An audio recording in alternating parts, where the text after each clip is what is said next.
The wooden wheel cracked with a sound like thunder across the empty prairie, and Rachel Bennett knew her luck had finally run out completely. The wagon lurched violently to one side, throwing her against the hard bench seat as Bessie, her stubborn Holstein cow, let out a particularly indignant moo from where she was tethered behind the listing vehicle.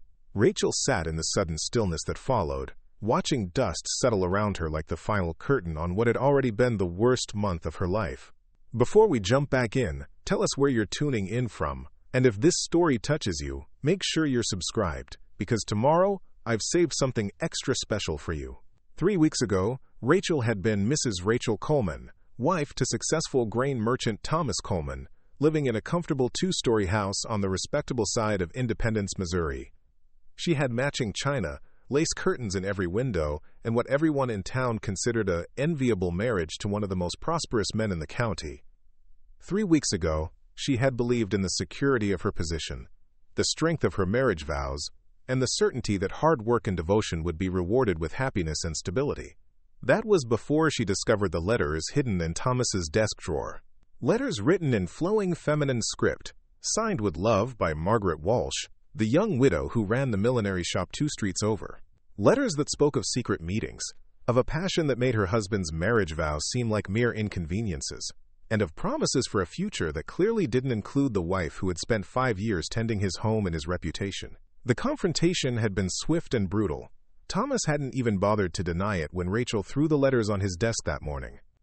Instead, he had looked at her with something approaching relief, as if her discovery had freed him from a burden he had grown tired of carrying. "Margaret understands me in ways you never could," he had said, his voice devoid of the warmth she remembered from their courtship. "She doesn't expect me to be someone I'm not. She doesn't try to change me with her constant suggestions and improvements." Rachel had stood in his study, surrounded by the mahogany furniture she had polished every week, and the books she had carefully arranged and rearranged, feeling like a stranger in what she had believed was her own home. The worst part wasn't even the betrayal itself, though that cut deep enough. The worst part was the sudden understanding that she had been living a lie for years, playing the role of the devoted wife in a performance that only she had believed was real. The divorce proceedings had been a humiliating spectacle that provided the entire town with weeks of entertainment. In Missouri in 1887, a woman seeking divorce faced not only social ostracism but also the challenge of proving fault in a system designed to keep marriages intact regardless of the cost to the individuals trapped within them.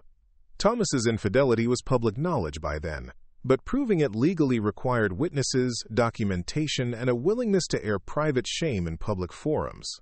Rachel's father, a stern man who valued family reputation above individual happiness, had refused to support her decision. "A woman's place is with her husband, regardless of his failings," he had declared when she appeared on his doorstep with her few belongings. "You made your bed when you married Thomas Coleman. It's not my responsibility to help you unmake it." Her mother had been more sympathetic but ultimately powerless. She had slipped Rachel what money she could from the household funds, along with the family wagon and old Bessie, but had made it clear that Rachel couldn't stay. "Your father won't have it," she had whispered tearfully. "He says a divorced woman in the house would ruin your sister's chances of decent marriages." The legal process had dragged on for months, during which Rachel found herself caught in a social limbo that was almost worse than the marriage itself. She was still technically Mrs. Coleman, but everyone knew she was living apart from her husband. She was still legally entitled to his financial support, but Thomas had frozen her access to their accounts, forcing her to depend on the charity of friends who grew increasingly uncomfortable with her situation. When the divorce was finally granted, Rachel had walked out of the courthouse with nothing but her personal belongings, the clothes on her back, and the bitter knowledge that society would forever view her as a woman who had failed at the most fundamental role expected of her gender. Thomas kept the house, the business, and the respect of the community. Rachel kept her maiden name and a future that stretched ahead of her like an unmarked map with no clear destination. She had spent 2 weeks in a boarding house in Independence, trying to decide what to do with her newfound freedom. The money from her mother wouldn't last long, and opportunities for divorced women were limited and usually involved work that decent society preferred not to acknowledge. She could take in sewing, though the competition from women who hadn't been branded with social failure would make success difficult. She could seek employment as a governess or companion, though her reputation would make even those positions challenging to secure. The idea of heading west had come to her gradually, fed by stories she had heard of territories where a person's past mattered less than their willingness to work. California promised opportunity for those brave enough to make the journey. Oregon offered land to homesteaders who could prove their commitment to building something lasting. Even the mining towns of Colorado and Nevada, rough as they were, represented possibilities for starting over without the weight of old mistakes following every step.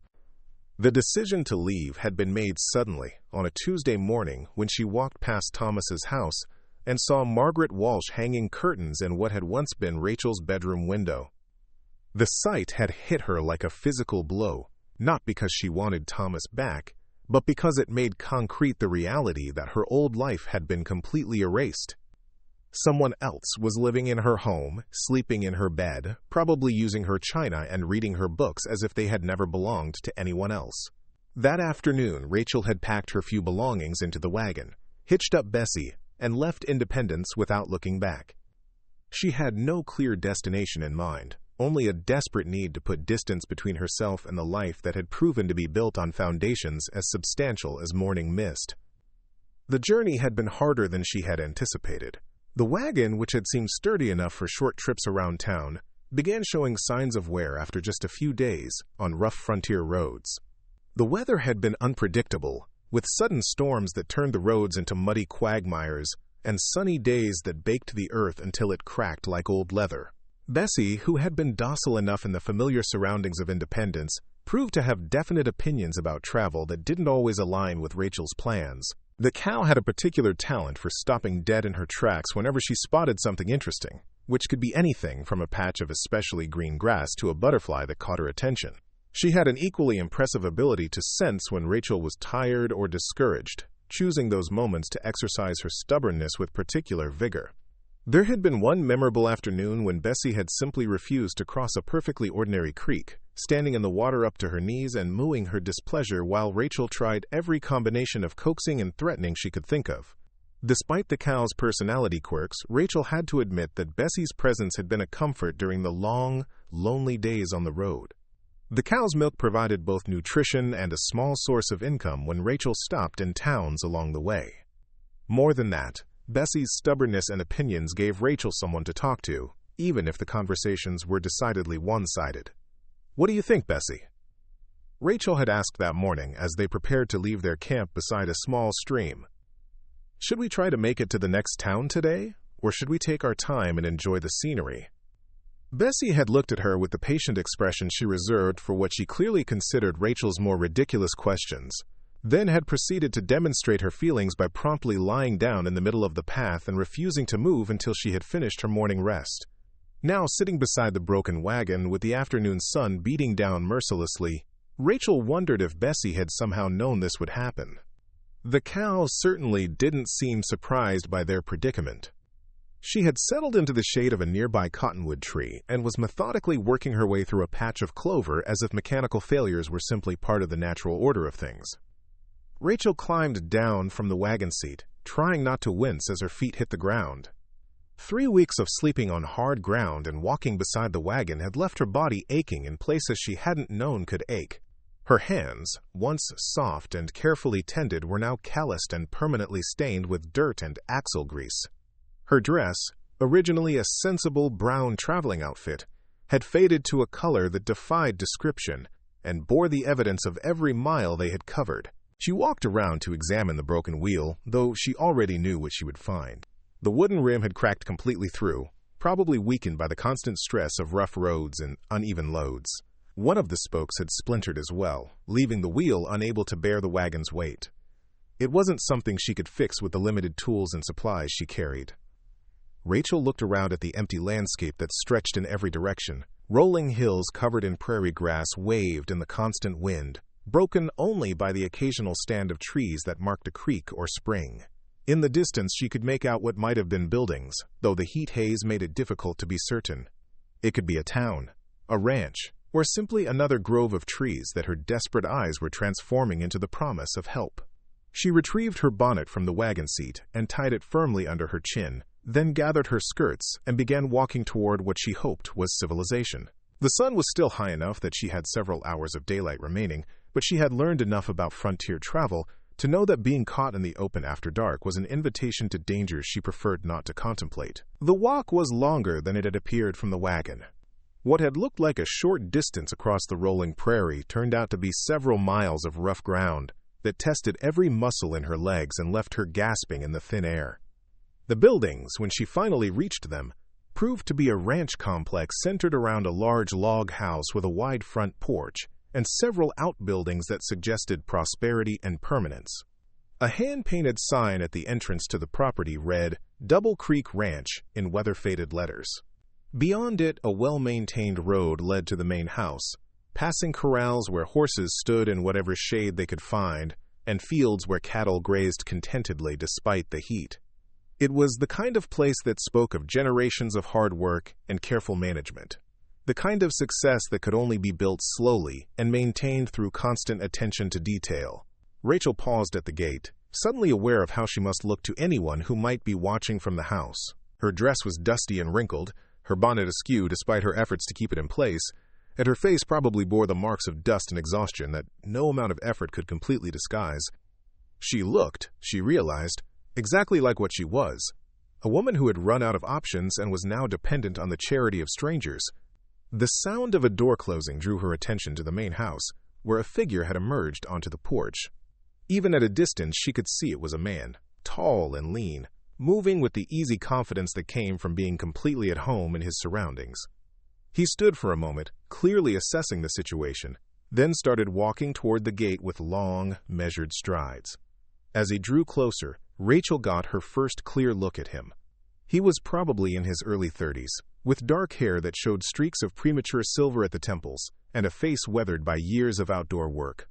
His clothes were practical rather than fashionable, well-worn jeans, a cotton shirt with the sleeves rolled up to reveal strong forearms, and boots that had clearly seen plenty of use. But it was his eyes that caught her attention, a clear blue that seemed to take in everything without revealing anything of his own thoughts. "Ma'am," he said when he reached the gate, touching the brim of his hat in a gesture that was polite without being overly familiar. "You look like you might be in some difficulty." His voice was deep and calm, with just a trace of an accent she couldn't identify. There was no judgment in his tone, no suggestion that her presence was unwelcome, but neither was there any indication of what he might be thinking about the dusty, obviously distressed woman who had appeared at his property line. "My wagon broke down about 2 miles back," Rachel said, trying to keep her voice steady despite the relief she felt at finally encountering another human being. "I was hoping perhaps someone might know of a blacksmith or wheelwright in the area." The man studied her for a moment, his blue eyes taking in details she was probably unaware she was revealing. The quality of her dress despite its current condition, the way she carried herself despite her obvious exhaustion, the careful grammar and pronunciation that spoke of education and social position even in her current reduced circumstances. "I'm Daniel Hartley," he said finally. "This is my ranch. The nearest town with a proper wheelwright is Millbrook, about 15 miles south of here. That's a long way to go for help, especially if you're traveling alone." Rachel felt her heart sink. 15 miles might as well have been 1,500 in her current situation. She had perhaps enough money for basic supplies if she was careful, but certainly not enough for major repairs and the additional cost of boarding while the work was completed.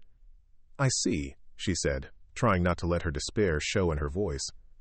"Well, thank you for the information. I suppose I should start walking back to my wagon and figure out what to do next."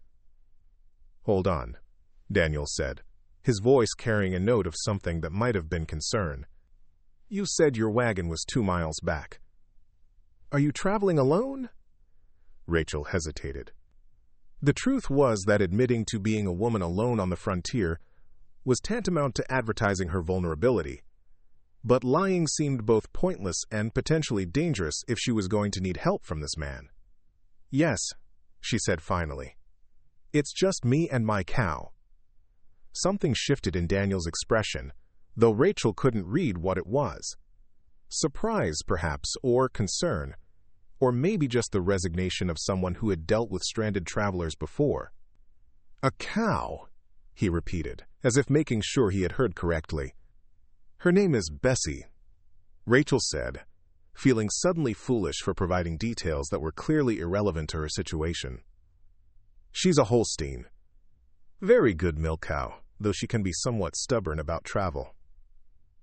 For the first time since their conversation had begun, Rachel saw what might have been the ghost of a smile cross Daniel's features. Preparing and narrating this story took us a lot of time, so if you are enjoying it, subscribe to our channel. It means a lot to us. Now back to the story. "Stubborn cows are something I know about," he said. "Why don't you climb up on the porch and get out of this sun while I hitch up a team? We'll go take a look at your wagon and see what can be done."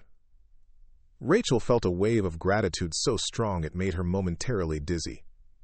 "I couldn't impose like that. You must have your own work to do." "Ma'am, out here we help each other when help is needed. It's not an imposition, it's just what neighbors do." The word neighbors struck Rachel as oddly comforting.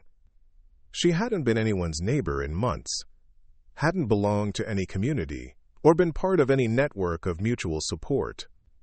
The idea that this stranger would consider her worthy of neighborly assistance simply because she was in need seemed almost too good to be true.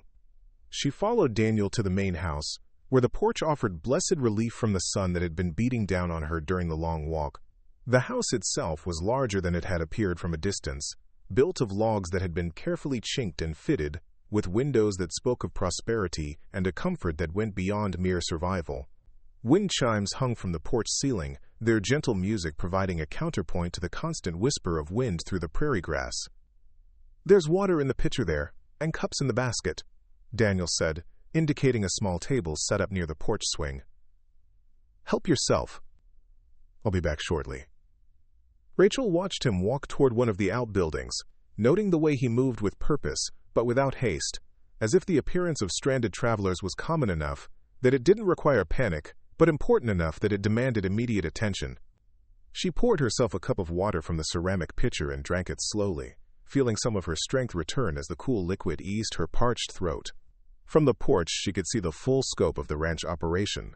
The corrals were well maintained and obviously in regular use. The barn was large enough to suggest a substantial herd, and the outbuildings were arranged with the kind of efficiency that spoke of careful planning rather than random construction. Gardens near the house showed evidence of recent care, with vegetables growing in neat rows and flowers that had been planted for beauty rather than mere survival.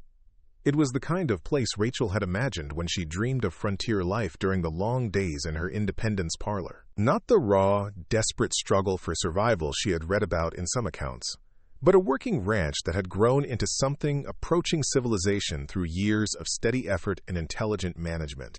The sound of wheels on gravel announced Daniel's return with a sturdy farm wagon pulled by two matching bay horses. He drove with the same easy competence she had noticed in his walk, handling the reins with casual expertise that suggested years of experience with horses and wagons. "Ready?" he asked as he pulled up near the porch steps. Rachel climbed up onto the wagon seat beside him, acutely aware of their proximity in the confined space. Daniel smelled of leather and hay and honest work, a combination that was somehow more appealing than any of the colognes Thomas had favored. His hands on the reins were strong and capable, marked by small scars that told stories of physical labor and occasional accidents that came with working around large animals and heavy machinery. The ride back to Rachel's broken wagon passed in companionable silence. Daniel seemed content to let her process the events of the day without forcing conversation, while Rachel found herself stealing glances at her rescuer and wondering what kind of man offered help to strangers without asking questions about their circumstances or destinations. When they reached the stranded wagon, Daniel climbed down and walked around the vehicle, examining the damage with the eye of someone who understood the mechanics of wheels and axles and the stresses that could cause them to fail. Bessie looked up from her grazing long enough to acknowledge their arrival with a mild moo before returning to her systematic destruction of a particularly appealing patch of grass. "Well, there's your problem," Daniel said, crouching beside the broken wheel. "The rim's cracked clean through, and you've got a busted spoke as well. This wheel's not going anywhere until it gets some serious attention." Rachel felt her remaining hope evaporate. "I don't suppose it's something that could be temporarily repaired?" "Just enough to get to the next town." Daniel stood and brushed dust from his hands, his expression sympathetic but realistic. Not safely. Try to travel on this wheel and you'll likely end up with worse problems than you've got now. Possibly hurt yourself or your cow in the process. Rachel sank down onto a nearby rock, suddenly feeling the full weight of her exhaustion and uncertainty. She had used most of her limited funds getting this far from independence, and the prospect of being stranded indefinitely in the middle of nowhere, with no means of continuing her journey or returning to where she had started, seemed like the final cruel joke in a series of disasters that had begun with finding those letters in Thomas's desk. How much would it cost to have the wheel repaired? She asked, though she was fairly certain she already knew the answer would be more than she could afford. Daniel was quiet for a moment, and when Rachel looked up, she found him studying her with those penetrating blue eyes that seemed to see more than most people bothered to look for. New wheel, proper installation, probably looking at $15 or $20 if you can find someone willing to do the work, he said finally. Maybe more, depending on how much other damage there is that we can't see yet. Rachel closed her eyes, doing mental arithmetic with numbers that refused to add up to anything approaching hope. $20 was more than she had spent on food and supplies during her entire journey from independence. It was more than she had in her small cache of emergency funds. It was, quite simply, more than she had. I see, she said quietly, opening her eyes to find Daniel still watching her with that unreadable expression. Ma'am, he said after a moment. I don't mean to pry into your business, but are you running to something or away from something? The question was asked gently, without judgment, but Rachel felt herself stiffen anyway. The distinction between running toward and running away was one she had been avoiding thinking about too carefully. Mostly because she wasn't entirely sure which category her journey fell into. Does it matter? She asked. It might, Daniel said. Someone running toward something specific usually has plans, resources, people expecting them, someone running away. He let the sentence hang unfinished, but Rachel understood the implication. She looked around at the empty prairie, at the broken wagon that represented both her current transportation and most of her worldly possessions. At Bessie, who continued grazing with the contentment of someone whose needs were simple and easily met. The cow, at least, didn't seem concerned about their predicament. I suppose I'm running away, Rachel admitted, though I prefer to think of it as starting over. Starting over as what? It was a fair question, and one Rachel realized she hadn't really answered for herself. She had been so focused on getting away from independence and the wreckage of her marriage that she hadn't given much thought to what she would do when she reached wherever it was she was going. I'm not entirely sure, she said honestly. I can keep books, manage a household, do fine needlework. I can read and write and do figures. I suppose I thought those skills would be useful somewhere. They are useful, Daniel said. Question is whether they're useful enough to keep you alive while you figure out how to apply them. Before Rachel could respond, Bessie chose that moment to demonstrate one of her more annoying habits. Having finished the grass within easy reach, she began straining against her tether, trying to reach a particularly tempting patch of clover that was just beyond her range. When simple stretching proved insufficient, she began to moo with increasing volume and indignation, clearly expecting someone to solve her problem immediately. Bessie, hush, Rachel said automatically, but the cow continued her vocal protests. Daniel walked over to where Bessie was tied and examined the situation with the same careful attention he had given to the broken wheel. After a moment, he untied the cow and led her to the coveted clover patch, where she immediately settled down to serious grazing with the satisfied air of someone whose problem-solving had proved successful. She's got personality, Daniel observed, returning to where Rachel sat. She's got opinions about everything, Rachel said, and she's not shy about expressing them. How's her milk production? Rachel looked at him in surprise. It seemed an odd question under the circumstances, though she supposed a rancher would naturally think in terms of livestock value. Excellent, she said. Even with all the travel and disruption, she's been giving nearly 3 gallons a day. She's only 4 years old, so she should have several good years ahead of her. Daniel nodded thoughtfully, then walked back to Bessie and began examining her with the practiced eye of someone who knew cattle. He checked her teeth, felt along her flanks and udder, and observed her general condition and demeanor with the thoroughness of a potential buyer. "She's in good shape," he said finally. "Well cared for, good breeding, healthy disposition despite the attitude." Despite the attitude? Rachel found herself almost smiling for the first time in days. The attitude is part of her charm. Is it now? Daniel's own mouth quirked upwards slightly. Well, charm's always been a valuable commodity, especially in short supply out here. He was quiet for a moment, seeming to consider something. When he spoke again, his tone was carefully neutral, as if he were discussing the weather, rather than making what Rachel would later realize was a proposition that would change the entire course of her life. "I've got a proposition for you," he said. "I'm in need of someone to help with the domestic side of running the ranch. Cooking, cleaning, keeping the books, managing supplies. It's more work than one person should handle alone. But I've been making do because finding reliable help this far from town isn't easy." Rachel felt her pulse quicken, though she tried not to let hope get ahead of practical considerations. "What sort of arrangement did you have in mind?" "Room and board, plus a small wage," Daniel said. "Nothing fancy, but enough to give you time to figure out your next step. In exchange, you'd help keep the household running and assist with some of the ranch management tasks that require someone who can read and write and handle numbers." It sounded almost too good to be true, which made Rachel immediately suspicious.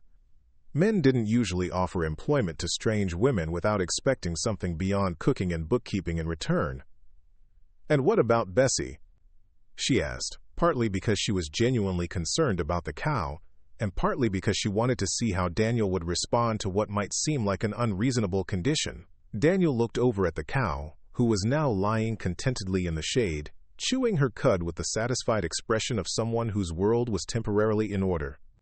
"Well," he said slowly, "I suppose that depends." "On what?" Daniel's blue eyes met hers directly, and Rachel saw something in them that might have been amusement or might have been challenge. "On whether she gives milk," he said simply. The words hung in the air between them like a question that was really an answer, an offer that was really a test, a beginning that was really the end of one story and the start of another.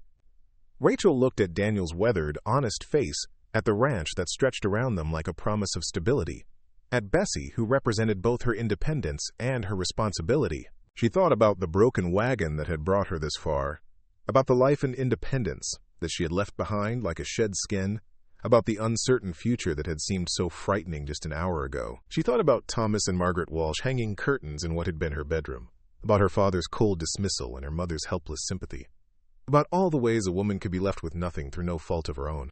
But mostly she thought about the way Daniel Hartley had offered help without asking questions, had treated her with respect despite her obvious desperation, had looked at her broken circumstances and seen possibility rather than burden. "She gives milk," Rachel said quietly, and knew that she was agreeing to much more than a job. Then, "I reckon she can stay," Daniel said, and Rachel heard in his voice the same understanding that this conversation was about more than just employment arrangements and stubborn cows. As the sun began its descent toward the western horizon, painting the prairie grass in shades of gold and amber, Rachel Bennett found herself facing a future she had never imagined from the comfortable confines of her Independence parlor. It wasn't the future she had planned during those long nights of dreaming about California opportunities or Oregon homesteads.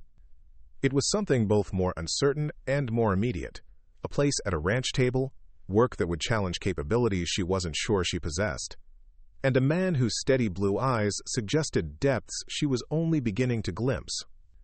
The broken wagon wheel that had seemed like such a disaster that morning now appeared almost like Providence, the final piece in a series of events that had brought her to this moment, this choice, this unexpected door opening, just when she had thought all doors were closed. Sometimes, Rachel realized, getting lost was simply another way of finding where you belonged. "We should get your things loaded up," Daniel said, breaking into her thoughts. "Bessie, too, if she's agreeable to the idea of a short ride." Rachel looked around at her few possessions scattered around the broken wagon, at the cow who had become her unlikely traveling companion, at the man who had just offered her something she had begun to think no longer existed. A second chance. "I think she'll be agreeable," Rachel said, and knew she was speaking for both of them. Rachel's first morning at Double Creek Ranch arrived with the sound of roosters crowing and the gentle lowing of cattle in the distance. She lay still for a moment in the narrow bed Daniel had prepared for her in what he called the spare room, trying to orient herself to surroundings that were both completely foreign and oddly comforting. The room was small but clean, with whitewashed walls, a braided rug on the wooden floor, and a single window that looked out over the eastern pasture where horses grazed in the early morning light. The events of the previous day felt almost dreamlike in the pale dawn. The broken wagon, the long walk across the prairie, Daniel's unexpected offer of employment, and her own equally unexpected acceptance all seemed too improbable to be real. Yet here she was, lying in a bed that wasn't hers, in a house that belonged to a man she had known for less than 24 hours, preparing to begin a life she had never imagined during all those years of marriage and independence. The sound of movement from downstairs reminded Rachel that she was no longer alone with her thoughts and uncertainties. Daniel was already up, probably had been for hours if he followed the schedule of most ranchers she had heard about. The realization that she had overslept on her first morning as an employee sent her scrambling from the bed with an urgency that would have amused anyone watching. She dressed quickly in the same travel-worn brown dress she had been wearing for weeks, wishing desperately for something cleaner and more appropriate for domestic work. Her reflection in the small mirror above the washstand showed a woman who looked exactly like what she was. Someone who had been living rough for too long and was now trying to pretend she belonged in civilized surroundings. When she made her way downstairs, she found Daniel already dressed and moving efficiently around the kitchen, preparing what appeared to be a substantial breakfast. He looked up when she entered, and she caught a flash of something in his expression that might have been relief. "Good morning," he said simply. "Coffee's fresh if you want some. Breakfast will be ready shortly." Rachel poured herself a cup of coffee from the pot on the stove, grateful for something to do with her hands while she tried to figure out how to navigate this new dynamic. Was she supposed to take over the cooking immediately? Should she offer to help? Was there some protocol for hired help that she was completely ignorant of? "I'm sorry I overslept," she said, settling into a chair at the kitchen table. "I'm not usually such a late riser. I suppose the travel caught up with me." Daniel glanced over from where he was tending a skillet full of eggs and bacon. "Sun's barely up. Most folks would still be in bed for another hour at least. You're not late."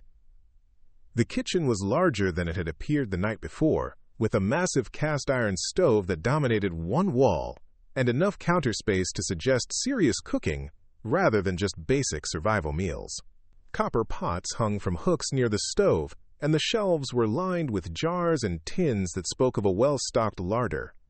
It was, Rachel realized, a kitchen designed for feeding not just one person but possibly a household staff and seasonal workers as well. "This is quite an operation you have here," she observed, looking around with the appreciative eye of someone who had managed her own household for years. "How many people do you typically have working the ranch?" "Varies by season," Daniel said, dividing the eggs and bacon between two plates.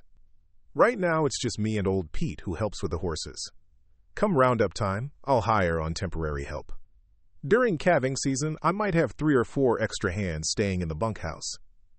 He set a plate in front of her that contained more food than she typically ate for breakfast and lunch combined. The eggs were cooked perfectly, the bacon crisp but not burned, and there were biscuits that looked like they had been made from scratch rather than thrown together from whatever was available. "You're quite a cook," Rachel said, taking a bite that confirmed her visual assessment. Something that might have been embarrassment flickered across Daniel's features. "You learn to make do when you're on your own. Cooking's just another skill, like mending fence or shoeing horses." Rachel ate in silence for a few minutes, processing both the food and the implications of Daniel's matter-of-fact approach to domestic tasks. Thomas had never set foot in their Independence kitchen except to complain about something, and her father had considered any household task beneath masculine dignity. The sight of Daniel Hartley cooking breakfast with the same competence he probably brought to ranch work was both unexpected and oddly attractive.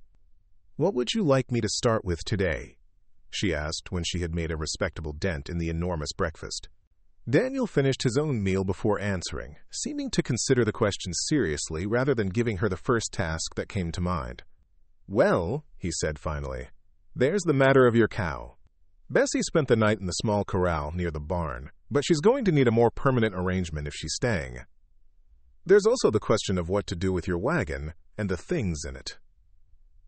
Rachel felt a flutter of anxiety. She hadn't thought about the practical details of integrating her few possessions into an established household, or of what would become of the wagon that represented both her means of travel and proof of her commitment to this new arrangement. "I don't have very much," she said. "Just clothes and a few personal items. Some books, a sewing basket, my mother's china if it survived the journey. We'll need to go collect everything before weather or wildlife gets to it. As for Bessie, she can share the pasture with my milk cows for now. Might be good for all of them to have some company." The casual way Daniel included both Rachel and her cow in his plans for the day made something tight in her chest begin to loosen.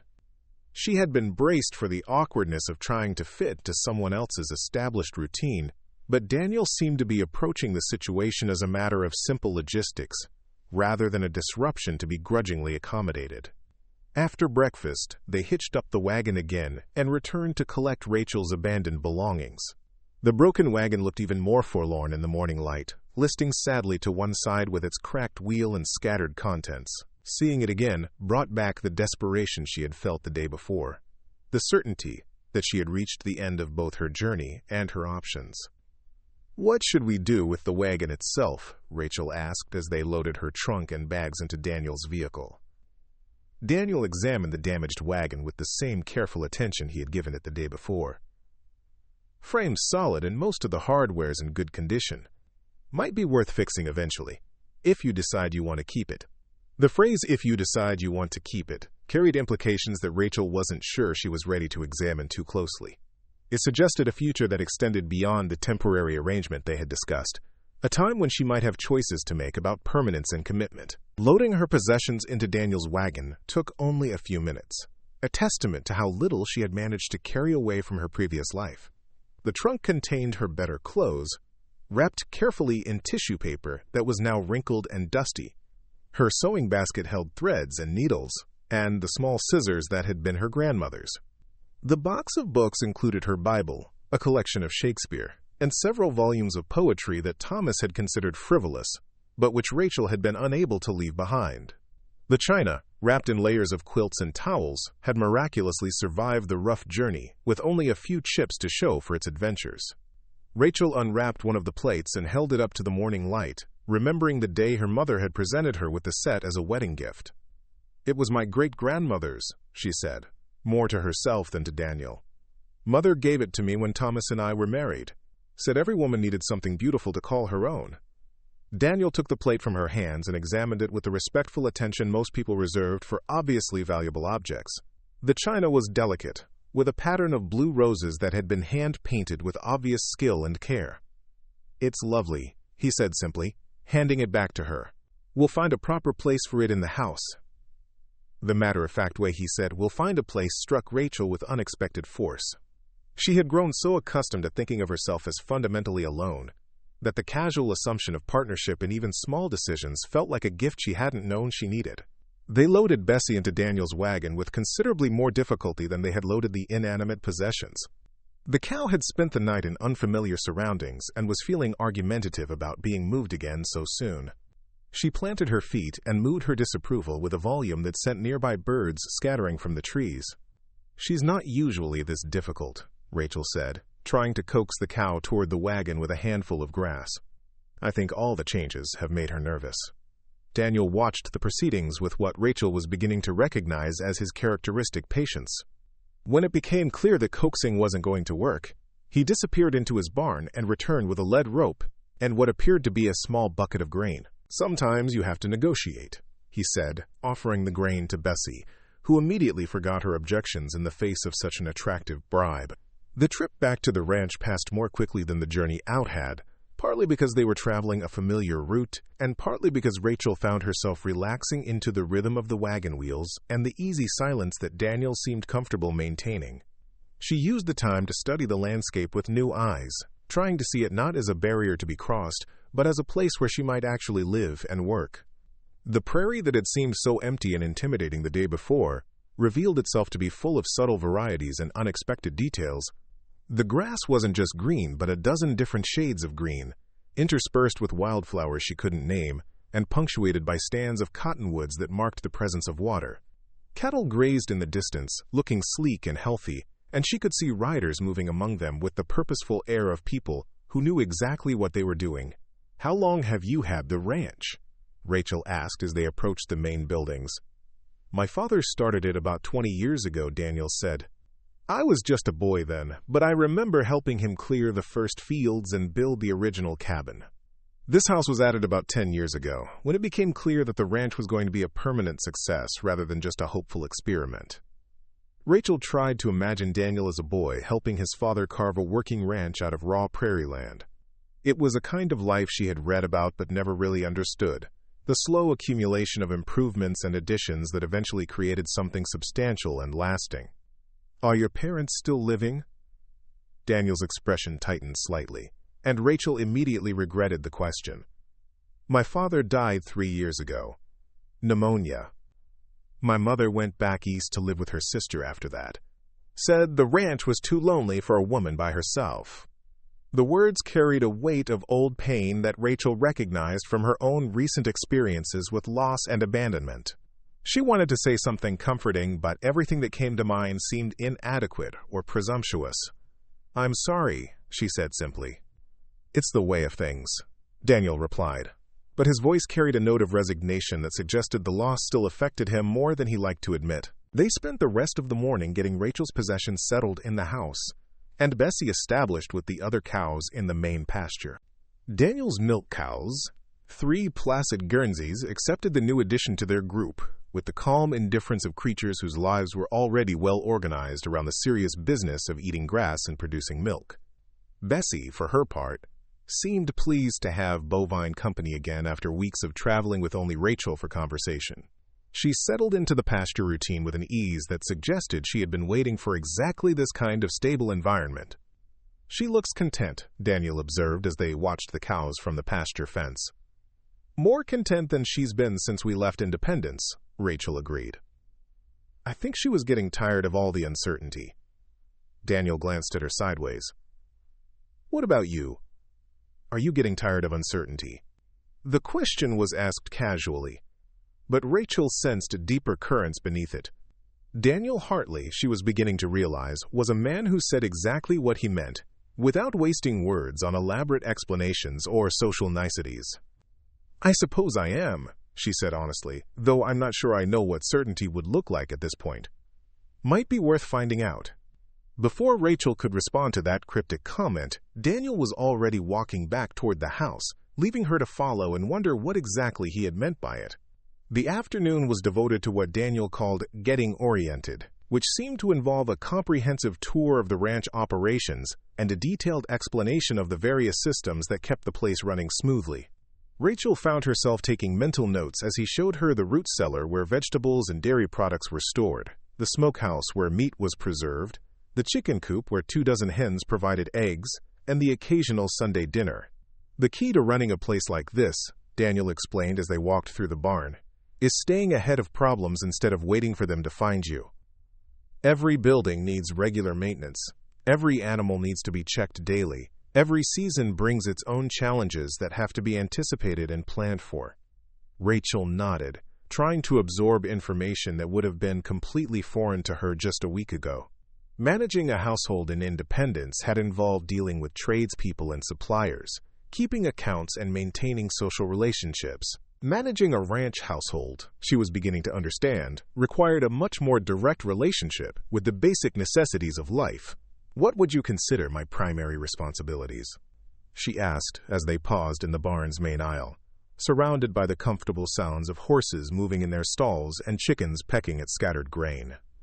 Daniel leaned against a support post, considering the question with the same serious attention he had given every other aspect of their arrangement. "Cooking, obviously," he said. "I can manage basic meals, but we'll have hired hands to feed during busy seasons, and they expect better than bacon and beans every night. Keeping the house clean and organized. Managing supplies, which means planning ahead for what we'll need and when we'll need it." He paused, seeming to weigh his next words carefully. "There's also the bookkeeping," he continued. "I can handle the basic record keeping, But the business side of ranching is getting more complicated every year. Cattle prices, feed costs, equipment expenses, tax obligations. Having someone who understands numbers and can keep proper books would be valuable. Rachel felt a flutter of something that might have been excitement. Bookkeeping was something she understood, something she was genuinely good at. The prospect of applying those skills to something as concrete and immediate as ranch management appealed to her in ways she hadn't expected. "I'd like to see the current books," she said. "Get a sense of how the business operates and where there might be room for improvement." Something shifted in Daniel's expression, a look of surprised approval that suggested her response had exceeded his expectations. "We can look at them this evening," he said. After the daily work is done. The daily work, Rachel discovered, was both more varied and more physically demanding than anything in her previous experience. There were animals to be fed and watered, eggs to be collected, milk to be processed into butter and cheese. The garden needed weeding, the house needed cleaning, and the evening meal needed to be planned and prepared with ingredients that came from the ranch itself rather than from a convenient market. By the time they sat down to dinner, Rachel felt as if she had lived through several days rather than just one. Her back ached from bending over the garden rows. Her hands were stained with berry juice from picking the wild blackberries Daniel had suggested for dessert, and her dress bore evidence of every task she had attempted. But she also felt something she hadn't experienced in months: the satisfaction of useful work well done. Every task had produced visible, tangible results. The garden was neater, the house was cleaner, the chickens were fed and happy in their coop.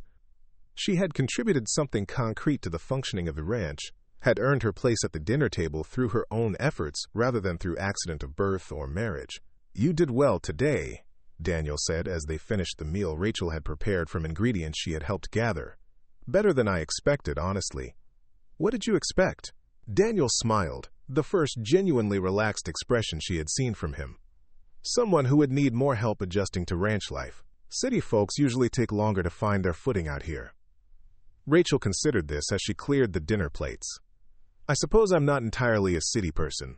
I grew up on a small farm before my family moved to Independence. I'd forgotten how much I missed working with my hands, being directly involved in producing what I needed to survive." "What made you give it up?" The question opened doors Rachel wasn't sure she was ready to walk through. The story of her marriage to Thomas, of her gradual transformation from a capable farm girl into a decorative urban wife, felt too complicated and too personal to share with a man she had known for exactly 2 days. "Marriage," she said simply, hoping Daniel would understand that the single word represented depths she wasn't prepared to explore. Daniel nodded as if that explanation was sufficient, and Rachel felt grateful that he didn't push for more details. There would be time later, if they continued to work together, for the longer stories that explained how people ended up where they were. For now, it was enough that she was here, that she was useful, that she had found a place where her efforts were appreciated and needed. After dinner, Daniel spread his ranch ledgers across the kitchen table, and Rachel got her first look at the financial reality behind the pastoral beauty of Double Creek Ranch. The numbers told a story of careful management and gradual growth, but also of the constant challenges that faced any agricultural operation dependent on weather, market prices, and forces beyond anyone's control. "You're doing well," Rachel said after studying the books for nearly an hour. "Better than well, actually. Your profit margins are solid, and you're maintaining good reserves for emergencies." Daniel looked pleased by her assessment. "It's taken years to get to this point. There were some lean times early on when I wasn't sure the ranch would survive." Rachel traced her finger down a column of figures, noting patterns in the expenses that suggested opportunities for improvement. "You might consider negotiating better terms with some of your suppliers. Your feed costs are higher than they need to be, and I notice you're paying premium prices for some items that could probably be sourced more economically." "Such as?" Rachel pulled out a sheet of paper and began making notes, falling into the analytical mindset that had made her valuable to Thomas's grain business before their marriage deteriorated. "Hardware, for instance. You're buying in small quantities and paying retail prices. If you planned ahead and bought in bulk, especially if you coordinated with neighboring ranchers, you could probably cut these costs by 20% or more." Daniel leaned forward, studying her calculations with obvious interest. "How would that work?" For the next hour, Rachel found herself explaining purchasing strategies, volume discounts, and supplier negotiations with an enthusiasm she hadn't felt in years. This was work she understood, work that used her mind and her education in ways that felt both familiar and freshly engaging. When they finally closed the ledger books, Daniel sat back in his chair with an expression of quiet satisfaction. "You know what you're talking about," he said. "This could make a real difference to the ranch's profitability." Rachel felt a warmth of accomplishment that was entirely different from the physical satisfaction of the day's manual labor. This was intellectual work, the kind of contribution that required her specific skills and experience. It was proof that she could offer something beyond basic domestic services, that her presence here could represent genuine partnership rather than simple charity. "I'm glad to be useful," she said, and realized that she meant it more completely than she had meant anything in a long time. As they prepared for bed, Rachel found herself reflecting on the strange turn her life had taken. 24 hours ago, she had been a desperate woman with a broken wagon and no clear future. Now she was settling into a narrow bed in a ranch house, planning tomorrow's meals and thinking about supply chain improvements for an operation she was beginning to think of as "we" rather than Daniel's ranch. The change was so dramatic it should have felt disorienting, but instead it felt like waking up from a long dream to discover that the real world was more interesting and full of possibility than anything she had imagined while sleeping. Through her small window, she could see stars scattered across a sky that seemed impossibly vast after years of city life. Somewhere in the darkness, Bessie was settling in with her new companions, probably as content as Rachel had ever seen her. The ranch was quiet except for the gentle sounds of animals and wind, the kind of peaceful silence that invited rest rather than demanding vigilance. For the first time in months, Rachel Bennett fell asleep without worrying about what tomorrow would bring. She was beginning to suspect that tomorrow, like today, would bring exactly what she was ready to handle, and that she might be ready to handle more than she had ever imagined possible.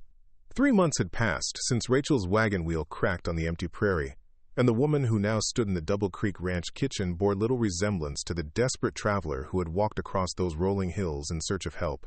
Her hands, once soft from city living, now bore the calluses of honest work. Her face had gained color from daily exposure to sun and wind, and her movements carried the confident efficiency of someone who knew exactly where she belonged and what needed to be done. The morning routine had become as natural as breathing. Rachel rose before dawn to start the coffee and begin preparations for the day's meals. Moving quietly through the kitchen, she now knew as well as she had once known her Independence parlor. The cast-iron stove responded to her touch like an old friend, and she could judge the temperature of the oven by the sound it made when she opened the door. Daniel appeared in the kitchen doorway as she was pulling a pan of fresh biscuits from the oven, his hair still damp from washing at the pump outside. The sight of him in his work clothes, sleeves already rolled up in preparation for the day's labor, had become so familiar that Rachel sometimes forgot to notice how it made her pulse quicken slightly. "Morning," he said, settling into his usual chair at the kitchen table. "Smells good in here." "Ham and eggs with the biscuits," Rachel replied, setting a plate before him. "And I thought I'd pack extra for Pete when he rides out to check the north fence." The easy domesticity of their morning conversations still surprised Rachel sometimes. In her marriage to Thomas, breakfast had been a formal affair, with proper place settings and careful attention to social proprieties. Here, meals were working partnerships where practical concerns took precedence over ceremony, and somehow that made them feel more intimate rather than less. "Pete will appreciate that," Daniel said, cutting into his ham with obvious satisfaction. "He's been grumbling about having to carry hardtack when he rides the far sections." Rachel poured herself coffee and settled across from him, reviewing the day's plans in her mind. The rhythm of ranch life had taught her to think ahead, to anticipate what would be needed and when. Today would bring the monthly supply run to Millbrook, the first time she had been to town since arriving at the ranch. "Are you sure you want me to come along today?" she asked, though they had already discussed the trip several times. "I could make a list of what we need." Daniel looked up from his breakfast, fixing her with that steady blue gaze that seemed to see more than most people bothered to look for. "Rachel, you've been keeping the books for 2 months now. You know better than I do what we need and what we can afford. Besides, it's time you met the other folks in town. You're part of this community now." The phrase, "part of this community," settled around Rachel like a warm shawl. After months of feeling like she existed in a temporary space between her old life and some uncertain future, the idea of belonging somewhere felt both thrilling and slightly terrifying. After breakfast, they hitched up the wagon for the journey to Millbrook. Bessie watched their preparations from the pasture with the mild interest she reserved for human activities that didn't directly concern her welfare. The cow had settled so completely into ranch life that she seemed to have forgotten her traveling days entirely, content to spend her time with the other cattle, and producing rich milk that Rachel had learned to turn into butter and cheese. The road to Millbrook wound through landscape that Rachel now recognized as home territory rather than foreign wilderness. She could identify the different grasses, predict where the seasonal streams would run highest, and spot the landmarks that told her exactly how far they had traveled. The transformation from stranger to resident had happened so gradually she couldn't pinpoint exactly when her perspective had shifted. Millbrook proved to be a small but thriving community, built around a main street lined with practical businesses rather than decorative establishments. The general store occupied the largest building, flanked by a blacksmith shop, a small hotel, and a church with a bell tower that served as the town's most prominent landmark. It was the kind of place where everyone knew everyone else's business, and strangers were noted with the careful attention of people who depended on each other for survival. Daniel guided the wagon to a stop in front of the general store, then helped Rachel down with the courteous attention he always showed her. Several people on the street turned to look, and Rachel was conscious of being evaluated by eyes that had probably been speculating about Daniel Hartley's domestic arrangements for months. Inside the store, she was introduced to Martha Henderson, the shopkeeper's wife, who possessed the kind of comprehensive knowledge of local affairs that made her either a valuable ally or a dangerous enemy depending on one's circumstances. "So you're the woman who's been helping Daniel with the ranch," Martha said, looking Rachel up and down with frank curiosity. "We've been wondering when he was going to bring you to town." "Mrs. Bennett has been invaluable," Daniel said smoothly, his tone carrying just enough warmth to suggest appreciation without implying anything improper. "Best bookkeeper the ranch has ever had." Rachel felt grateful for his diplomatic phrasing, though she noticed he didn't elaborate on her background or the circumstances that had brought her to the ranch.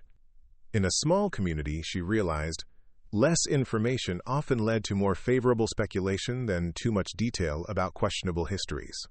As they moved through the store gathering supplies, Rachel found herself falling into the kind of practical negotiations she had always enjoyed. She compared prices, evaluated quality, and calculated quantities with the systematic approach that had made her valuable to Thomas's grain business and now served the ranch's interests equally well. "You drive a hard bargain," Martha observed, as Rachel successfully negotiated a better price on bulk flour. "Daniel's getting his money's worth with you." The comment was clearly intended as a compliment, but it carried undertones that made Rachel slightly uncomfortable. The implication that she was some kind of business asset rather than simply a person doing her job reminded her that her position at the ranch remained somewhat ambiguous in the eyes of the community. After completing their shopping, Daniel suggested they stop at the hotel for dinner before making the return journey. The hotel dining room was small but respectable, with checkered tablecloths and the kind of hearty food that appealed to working people rather than those concerned with culinary sophistication. As they waited for their meal, Rachel found herself studying Daniel's face in the soft light that filtered through the dining room windows. 3 months of working together had revealed depths to his character that hadn't been apparent during their first meeting. He was a man of strong opinions, quietly held, someone who thought carefully before speaking and meant exactly what he said when he did speak. "What are you thinking about?" Daniel asked, apparently noticing her scrutiny. "Just wondering what people in town think about our arrangement," Rachel said honestly. Daniel was quiet for a moment, seeming to consider his answer carefully. "Does it matter what they think?" "It might. Small communities have long memories and strong opinions about what's proper." "Rachel." Daniel leaned forward slightly, his voice taking on the serious tone he used when he wanted to be certain she understood something important. "You've earned your place at Double Creek Ranch. You work harder than any hired hand I've ever employed. You've improved the business operations measurably, and you've made the place feel like a home instead of just a working property." The words carried weight beyond their surface meaning, and Rachel felt her heart begin to beat faster as she processed their implications. "What are you saying, Daniel?"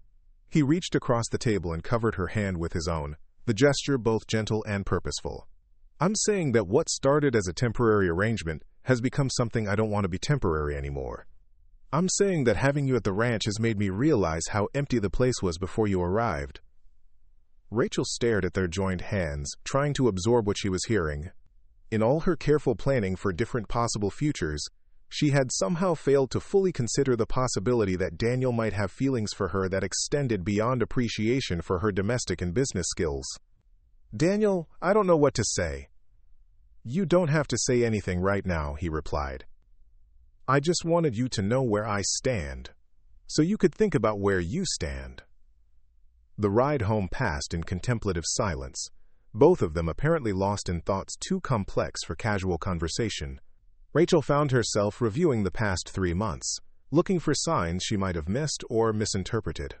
Had Daniel's kindness been simple neighborly courtesy, or had there been deeper feelings developing alongside her own growing attachment to the ranch and its owner? By the time they reached Double Creek, the sun was setting behind the western mountains, painting the sky in the brilliant colors that still took Rachel's breath away after months of prairie sunsets. As Daniel unhitched the horses and she carried their supplies into the house, the familiar routines felt charged with new significance. That evening, as they sat on the front porch watching the stars appear in the darkening sky, Rachel found herself ready to address the conversation that had begun in the hotel dining room. "Daniel," she said quietly, "about what you said today." He turned to look at her, his expression patient but attentive. "When I left Independence, I thought I was running away from everything that had failed in my life. But I think I was actually running towards something I didn't know I was looking for." "What was that?" Rachel chose her words carefully, wanting to be completely honest about feelings she was only beginning to understand herself. "A place where I could be useful. Work that mattered. A partnership with someone who saw value in what I could contribute, rather than just wanting me to fulfill a role someone else had designed." Daniel nodded slowly. "And have you found those things?" "I found them here. With you." Rachel paused, gathering courage for what she wanted to say next. "I found something else, too. Something I hadn't expected to find anywhere. Certainly not on a broken-down wagon in the middle of nowhere." "What's that?" "Love?" Rachel said simply. "Not the kind I thought I had with Thomas, which was really just two people playing roles they thought they were supposed to play. Something real. Something built on respect and shared work and genuine caring." Daniel was quiet for so long that Rachel began to worry she had misread the situation entirely, that his earlier words had meant something different from what she had interpreted. When he finally spoke, his voice was rough with emotion. "Rachel Bennett, are you saying you love me?" "I'm saying I love you, Daniel Hartley. I love this ranch, this life, the work we do together, the way you make me feel like a full partner rather than just hired help or a decorative addition to your household." Daniel stood up from his chair and extended his hand to help her to her feet. When she was standing before him, he cupped her face in his hands with the same gentle care he showed to newborn calves and injured horses. "I love you too," he said, and then he kissed her with all the pent-up feeling that had been building between them for months. When they finally broke apart, Rachel felt as if the world had shifted on its axis, reorganizing itself around this new reality of acknowledged love and shared commitment. "So what happens now?" she asked, though she thought she already knew the answer. "Now we stop pretending this is temporary," Daniel said. "Now we start planning a future that includes both of us permanently." "And Bessie?" Daniel laughed, the sound rich and warm in the night air. "Especially Bessie. A good milk cow is an asset to any household." 6 months later, Rachel Hartley stood in the same spot where she had first encountered her husband, emerging from the barn on that hot afternoon that felt like a lifetime ago. But everything had changed in ways that the desperate woman with the broken wagon could never have imagined. The ranch prospered under their joint management, with Rachel's business acumen complementing Daniel's practical knowledge to create an operation that was both profitable and sustainable. The house had been expanded to include a proper office where Rachel kept the books and managed correspondence with suppliers and buyers. The garden had tripled in size, providing not only for their own needs but surplus vegetables that Martha Henderson was happy to buy for the general store. Bessie had produced a fine heifer calf and continued to provide rich milk that Rachel had learned to turn into cheese good enough to command premium prices in Millbrook and the surrounding area. The stubborn cow that had once been Rachel's traveling companion was now the matriarch of a small but productive dairy herd. But the most significant change was in Rachel herself. The uncertainty and desperation that had driven her from independence had been replaced by the quiet confidence of a woman who knew exactly where she belonged and why. She had found not just a home but a true partnership, not just work but a calling, not just survival but genuine happiness. "Any regrets?"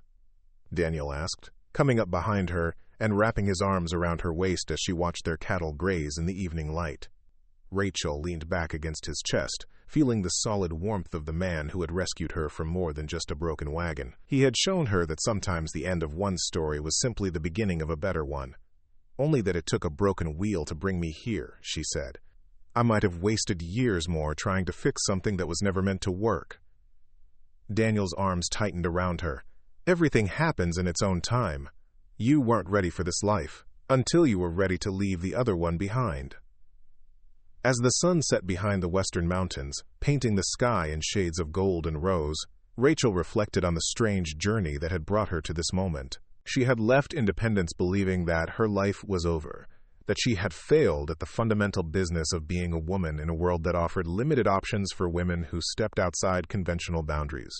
Instead, she had discovered that failure was sometimes just another word for the courage to start over, and that home wasn't a place you were born to, but a place you chose with people who chose you back. She had learned that love wasn't about fulfilling someone else's expectations, but about finding someone whose dreams were compatible with your own.